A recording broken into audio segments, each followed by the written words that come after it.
we're going to be going over the 4 categories of blast injuries, with the first category being primary blast injuries.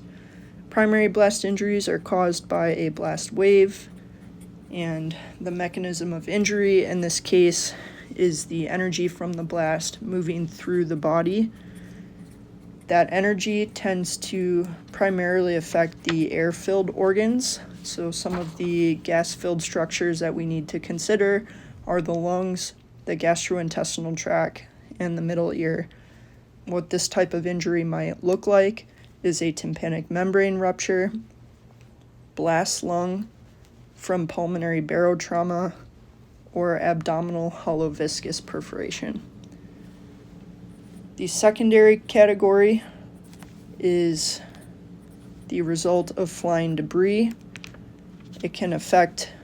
This type of injury can affect any body part. And as I mentioned,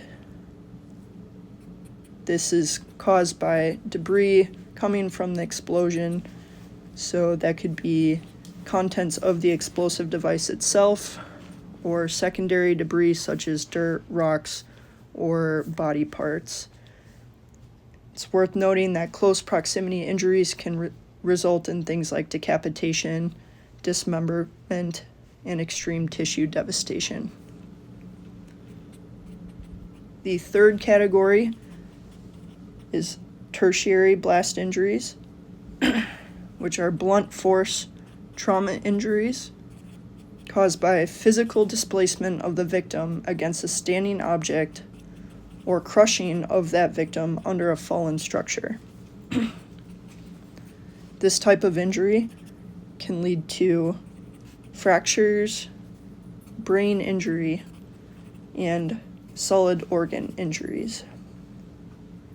It's also worth noting that tertiary blast injuries can lead to compartment syndrome or crush syndrome if there is entrapment.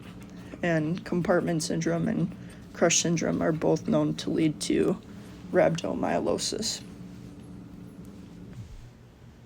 The probability of sustaining a given trauma is related to the distance from the epicenter of that detonation.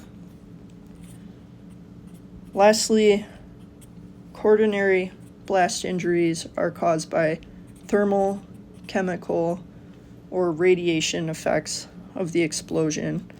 These are things that don't fit cleanly into the first 3 categories, such as burns, inhalation injuries, or radiation illness.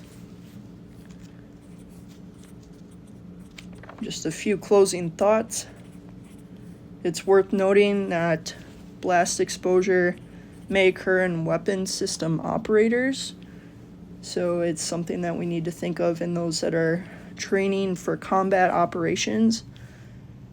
Even if they're not in theater, just being exposed to these blasts over and over again can eventually lead to cognitive impairment and other chronic symptoms.